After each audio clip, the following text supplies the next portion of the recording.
So let's talk ADHD and 100 days focus plan.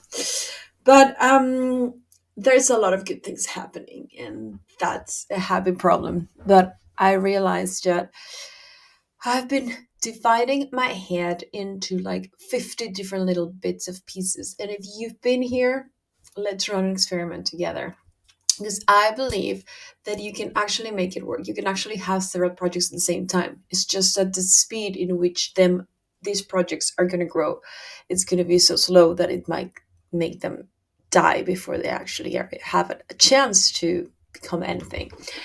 And so I realized that there was two reasons I have been postponing like committing to one thing, and this was my exploration time since we closed Joyce during summertime. I decided to let me explore different things, but my way of exploring is actually making things happen. And thanks to AI, you can just simply like put things live, and that becomes a little bit of like a challenge for someone like me. It's like I am I am tilted to taking action. So I'm biased to take action, which sounds great in paper, but in reality, I'm just taking action in every direction. Like, oh, I got a good idea, and this can connect with that. And I met with another founder with like a great opportunity in the market. Like we saw there is this. So in like an hour, I can build like a whole company brand and profiles and website and everything because AI enables me to do so. And suddenly I have a live company that people are reaching out to get either that service or refer to that. And suddenly my like when people ask me what do I do? Oh yeah, I run a consulting company, and I also, which I shouldn't have from the beginning. I was just exploring, and the consulting company was a way to get an income while I'm exploring different ideas and different things I want to do and jobs and possibilities. And then that grew into something I wanted to help other consultants. So then suddenly I have a consulting company. And that's one thing. And second is like all these ideas of perimenopause and health and fiber and this and that. And like solving, scratching my own itches. I could do it within minutes. Like I'm just saying I could start it within minutes, and then to actually make things work, it would take weeks of my time focusing on one thing, but I would not be able to focus. So I would be doing one project and another one. And then YouTube came along and was like, oh, this is a great experience, which has been a great experience. I've been learning a lot. But then I had like Instagram, YouTube, creating content and realizing I'm just creating all this content for these platforms. And this content is reaching no one or like very few people, and it's great for me to learn from it. And I've been like learning to edit and to communicate through camera and feeling comfortable and seeing what I feel comfortable with, because you can learn everything. You can learn just by watching videos. You don't have to create content to learn what works best, and what works best changes depending on the business, the platform that you're posting at. If YouTube decides they're going to invest all in podcasts now, you should run a podcast. If YouTube decides that now they're the next Netflix, so then you should create content with super high values so people can watch on TV. So it has to be at least 30 minutes and you have to be super produced and edited, blah, blah, blah. If you want to create content for whatever, TikTok, it has to be a different form. Like there are things you can go get ahead and search for them and get them. But what gives you the actually doing it and putting yourself out there is actually learning how you feel about creating content, and what makes you feel comfortable, what types of things you want to share about, how do you connect with other people throughout these platforms, and how do you express, etc. Like I suck and I talk all over the place, and since this video is not going to be edited, you're going to see the reality of. And this is my improved version because it's been a year and I grew into 3,000 and something subscribers, but not enough views. So I have to learn about that, like watch hours. People would watch my videos, but like they would not finish them for a reason, whatever, because I talk every direction apparently.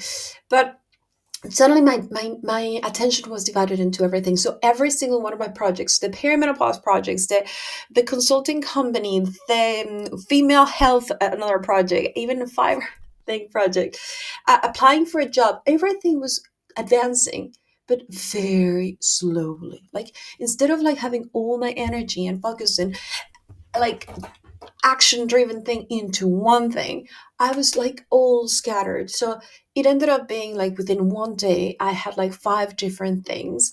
And I wanted to claim and prove to everyone who said it was not possible that I could do it. But I would not stop adding new things. And then I discovered this, which might help you focus if you're in the same situation. I discovered that I was jumping to a different project, not jumping because I would not let go of the old project.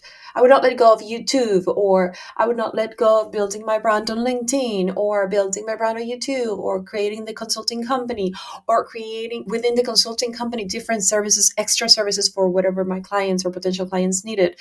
The perimenopause platform, and all these things, I would not let go of them. I would just keep adding more and more and more. And suddenly I ended up with like 15 different projects, and all of them were like moving very slow. And it happened like it passed like 3 weeks and I had not touched one of them because I didn't have time or energy or focus. So it came to a point that I decided to stop everything. So everything's in pause, including this channel. The only thing in content creation that I'm going to keep doing is my LinkedIn, my personal LinkedIn. I'm going to be using a platform for the consulting company LinkedIn. I'm only going to take one or two clients at that time, and I'm going to be assigning them to some of the consultants we already have in the network of growth fits. But I'm going to be focusing in one project and one job application, but like one project only for 100 days. And I wish I could show you. Maybe I can just simply hear this here. Yep. Maybe I can show you. Yeah, I made this calendar here. You can see. It's just, it is not even a real calendar. It's just a thing that just with squares that I counted from 1 to 100. And I'm crossing every day.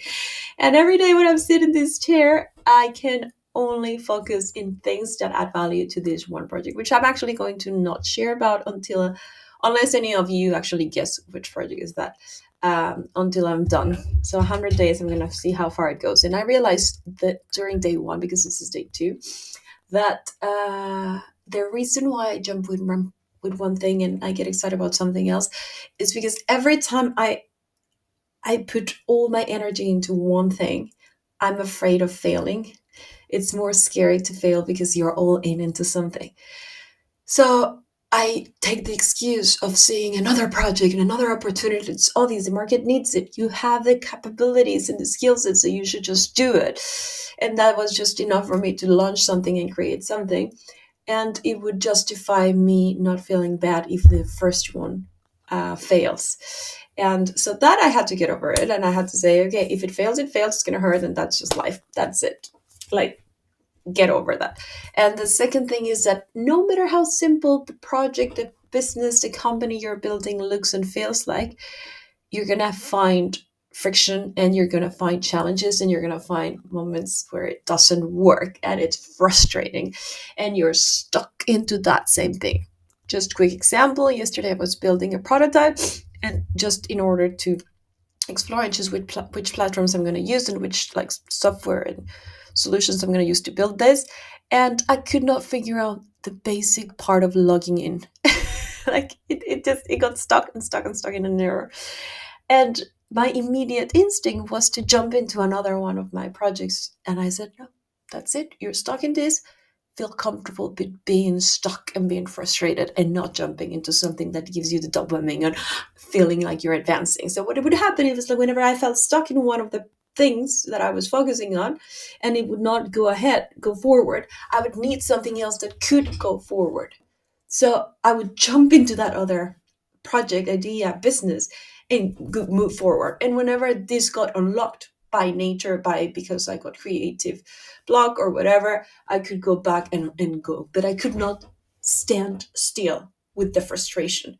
And that's been my learning from day one. So let's see, I think I'm going to learn a lot from 100 days of commitment, which that is what this is 100 days of commitment with one thing, no matter what. If it fails already, if it sucks, if I already know there's no market, the only rule I have is that I cannot change or quit until 100 days have passed. I cannot do any other project. I had to cancel some meetings I had for this week. Yeah, a lot of different things, and it hurt to cancel those things because you see the opportunity right there, but I don't even know if that's what I want. So this is just to train my mind and muscle of committing with some one thing at a time, even when it gets hard and frustrating and it doesn't move forward. I have to stay stuck with it until I manage to move forward.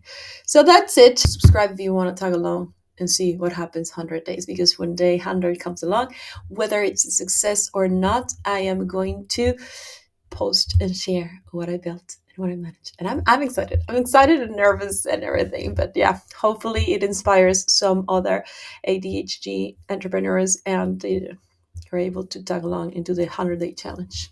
See you around.